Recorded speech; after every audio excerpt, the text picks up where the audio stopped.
Hey, it's Yay for Yarn, and today I'm going to show you how to start your crochet without a foundation chain. So normally when we begin our crochet, if we are starting, like a rectangular shaped piece, then we start with a foundation chain and then work all of our stitches into the foundation chain for the first row. And that foundation chain becomes the bottom edge of the work. And that is pretty much considered the normal way to start your crochet. And while there's nothing, quote, wrong with the foundation chain, sometimes the foundation chain can work against whatever you're trying to do with your crochet. For example, a foundation chain does not have the same amount of stretch as most crocheted fabrics. So if you use a foundation chain to begin your work, then sometimes the fabric has more stretch in it than the foundation chain, and so then that edge has a limit to how much it will stretch, whereas the rest of the fabric will have a lot more give to it. And depending on the project and how you're using it, that can pose a problem when the foundation edge does not have enough stretch. So what I'm going to show you how to do is work the foundation stitches, which basically is a method of working the foundation chain and the first row of stitches at the same time.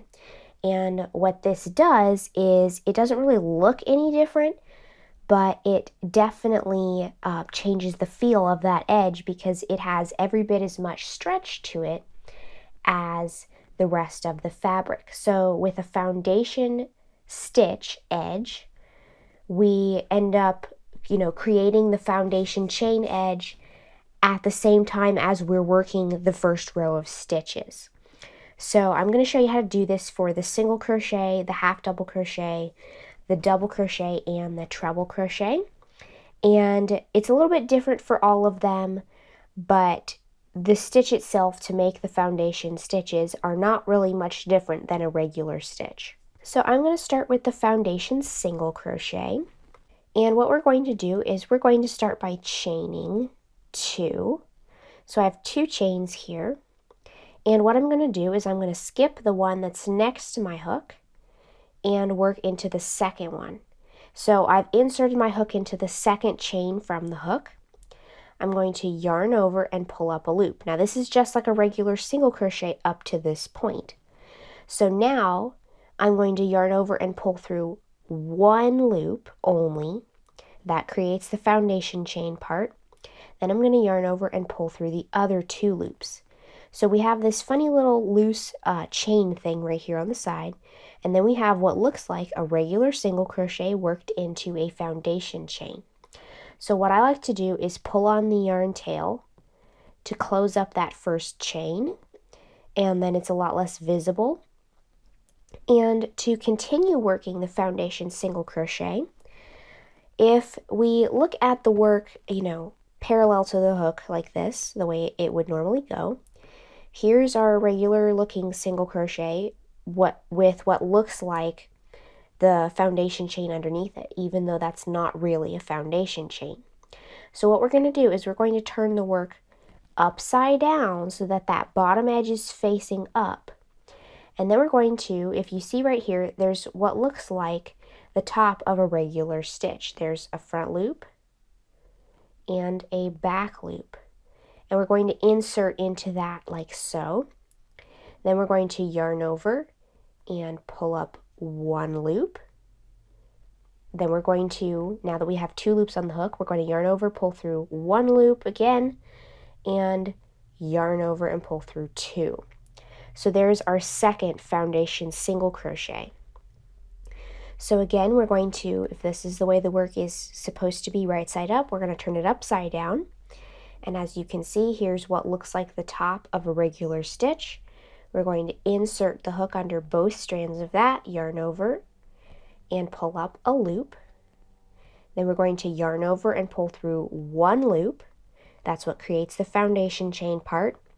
And then we're going to yarn over and pull through 2 loops to create the regular looking single crochet.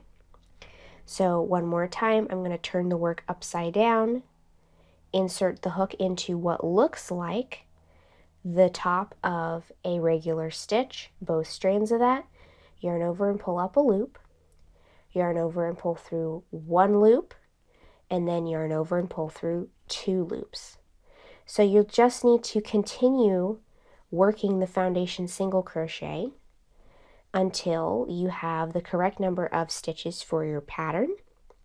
And this is, you would generally use the foundation single crochet if your project begins with a row of single crochet.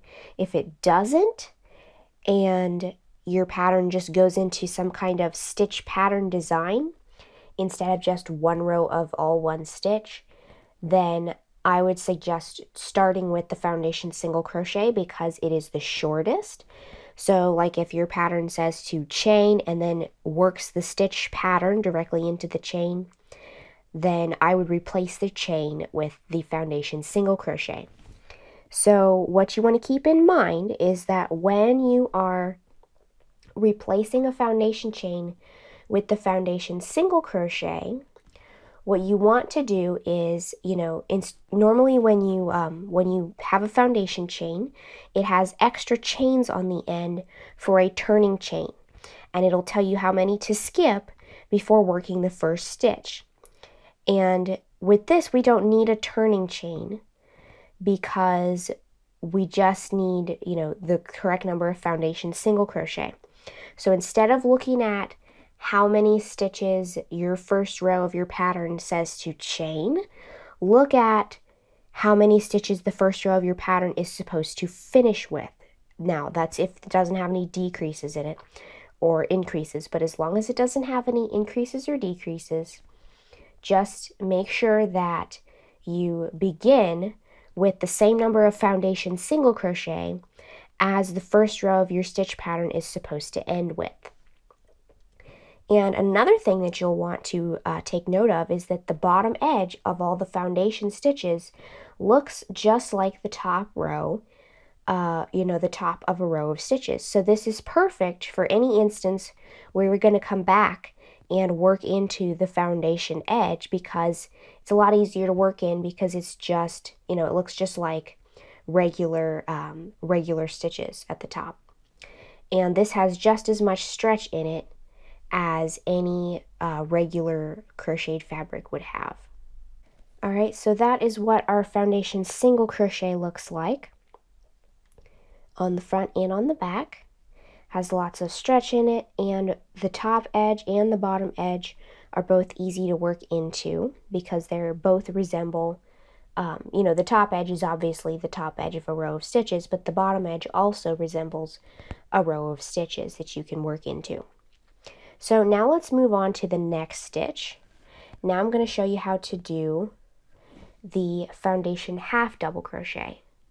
So the foundation half double crochet is pretty similar in the sense that it's just like a regular half double crochet, except we work the little foundation stitch part to it.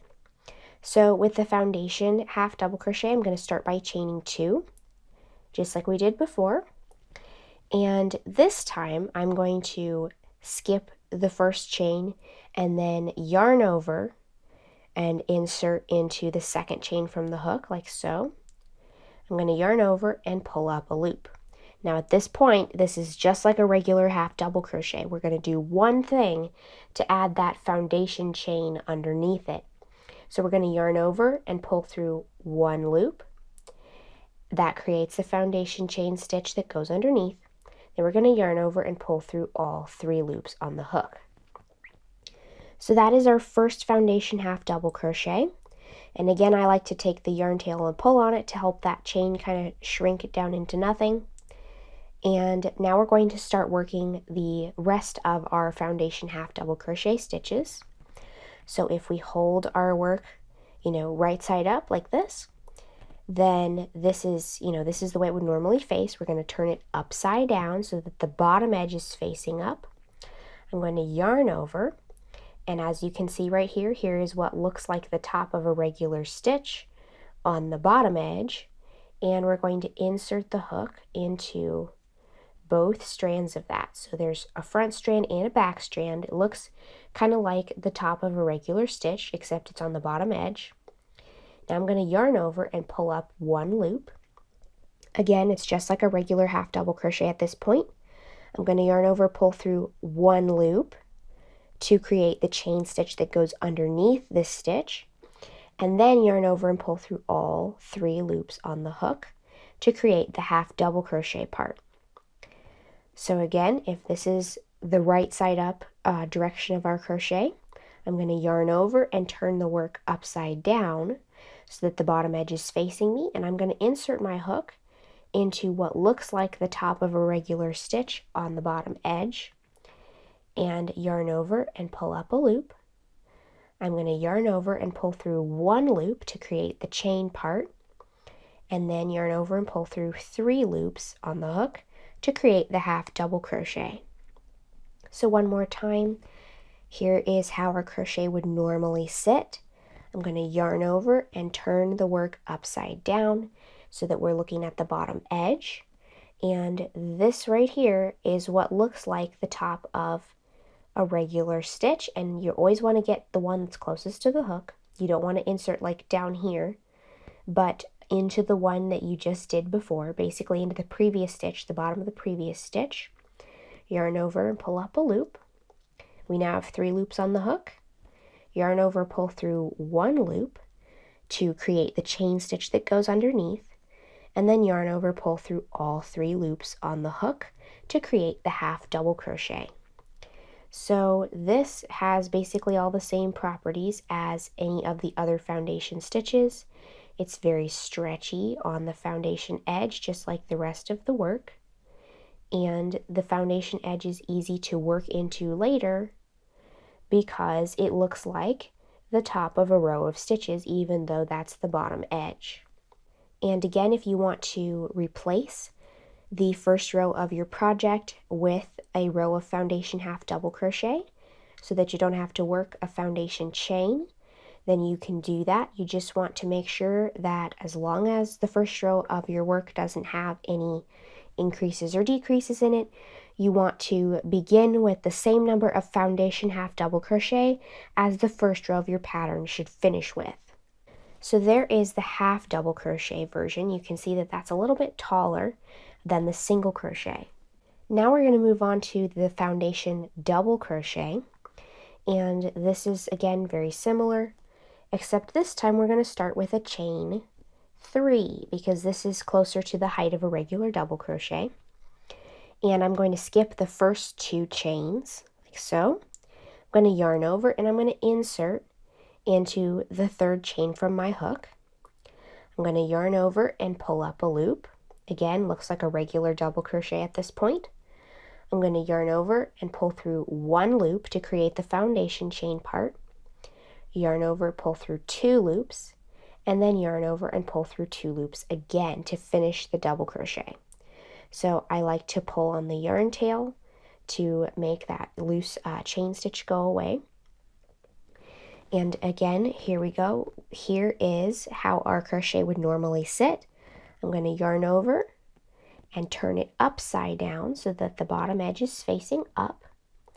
And then you'll see what looks like the top of a regular stitch on the bottom of the stitch we did before. I'm going to insert my hook into that. There's 2 strands to it. I'm going to yarn over and pull up a loop. Yarn over, pull through 1 loop. And then yarn over, pull through 2 loops. Yarn over, pull through 2 loops. So that's what creates all of our following foundation double crochets. Again, I'm going to yarn over, turn the work upside down, and insert into the bottom of the previous stitch, which looks kind of like the top of a regular stitch. I'm going to yarn over and pull up a loop. I'm going to yarn over and pull through 1 loop. That's what makes the chain that goes underneath it. And then yarn over, pull through 2 loops, and yarn over, pull through 2 loops to make the rest of the double crochet. So one more time, I'm going to yarn over, turn the work upside down so that the bottom edge is facing up, and insert my hook into the bottom of the previous stitch, which looks like the top of a regular stitch. I'm going to yarn over and pull up a loop, yarn over, pull through one loop. That creates the chain stitch that goes underneath, and then yarn over, pull through two loops, yarn over, pull through two loops to finish the double crochet. So this one will replace a row of double crochet and the foundation chain that your row of double crochet would normally be worked into. And again, the bottom edge of this stitch looks a lot like the top of a row of regular stitches, so it's easy to work into. It's got plenty of stretch, and if you want to use the foundation double crochet instead of your foundation chain and the first row of your project, then you can replace the foundation chain and the first row with this stitch. And you'll just need to, as long as your first row of your project doesn't have any increases or decreases, then you'll need to replace the foundation chain with the number of, not with the number of chains you're supposed to start with, but with the number of stitches your first row should end with. So there's the double crochet version. And now, last but not least, we're going to do the treble crochet version. And for this one, we're going to start by chaining 4. And we're going to yarn over 2 times, like so. And we're going to skip the first 3 chains and insert the hook into the 4th chain from the hook. We're going to yarn over and pull up a loop. And at this point, it looks just like a regular treble crochet. We're going to yarn over and pull through 1 loop. That's what creates the chain stitch that goes underneath this stitch. Then we're going to yarn over, pull through 2 loops. Yarn over, pull through 2 loops, and yarn over, pull through 2 loops. So that creates our first foundation treble crochet. And I'm going to pull on the tail yarn to make the stretched out chain stitch go away. And now what we're going to do is work our second foundation treble crochet stitch. I'm going to yarn over twice, and as you can see, this is how our crochet would normally sit. We're going to turn it upside down so that we're looking at the bottom edge. And then we're going to insert into the bottom of the previous stitch, which looks kind of like the top of a regular stitch. We're going to yarn over and pull up a loop. Then we're going to yarn over, pull through 1 loop, which creates the chain stitch that goes underneath the stitch. Then yarn over, pull through 2 loops, yarn over, pull through 2 loops, and yarn over, pull through 2 loops. And that creates the second foundation treble crochet. So again, I'm going to yarn over twice, turn the work upside down, and insert into the bottom of the previous stitch, which looks like the top of a regular stitch. We want both strands of that. We're going to yarn over, pull up a loop. Then we're going to yarn over, pull through 1 loop to create the foundation chain part of the stitch. And then yarn over, pull through 2 loops, yarn over, pull through 2 loops, yarn over, pull through 2 loops. And one more time, I'm going to yarn over twice, turn the work upside down, and insert my hook into the bottom of the previous stitch. Yarn over, pull up a loop, yarn over, pull through 1 loop to create the foundation chain part of the foundation treble crochet. Yarn over, pull through 2 loops, yarn over, pull through 2 loops, and yarn over, pull through 2 loops. So this one has a lot of the same properties as the other stitches. It's stretchy at the bottom and does not inhibit the stretch of the rest of the work because of a non-stretchy foundation chain. And this is pretty much the same height as a regular row of treble crochet. The bottom edge looks just like the top of a row of stitches so that it's easily worked into, and it has a good amount of stretch to it. And it basically looks like a regular row of treble crochet, only it's not worked into a foundation chain. So that is all 4 of the foundation crochet stitches. So as I mentioned before, when you do this, you want to make sure that you're replacing the foundation chain with the same number of stitches that your first row should end with, because this is essentially the first row of your crochet. And since we're not chaining our foundation chain, the foundation chain often has extra chains in it to create kind of a turning chain before you begin the row. And we don't need any of those for this method because we're already working the row. We don't need that extra couple of chains or however many it needs to get the height because we've already got the height of the whole first row. So I really like this method for anything where I want the foundation edge of my work to have a lot of stretch and give to it. And anytime I want to work into the foundation edge again later, working along the opposite side. If you want to try this technique out on a project, then be sure to snag my free printable foundation stitch cheat sheet, which you can get by signing up for my email list. Click the link in the description box and it will take you to where you can do that. And you'll get a free printable cheat sheet with a full photo tutorial of all 4 foundation stitches. So I hope you've enjoyed this video. If you liked it, please give it a thumbs up. If you give this technique a try, let me know how it turns out for you in the comments below. And don't forget to subscribe, making sure you click the little bell next to the subscribe button to be notified of new videos. Thanks for watching.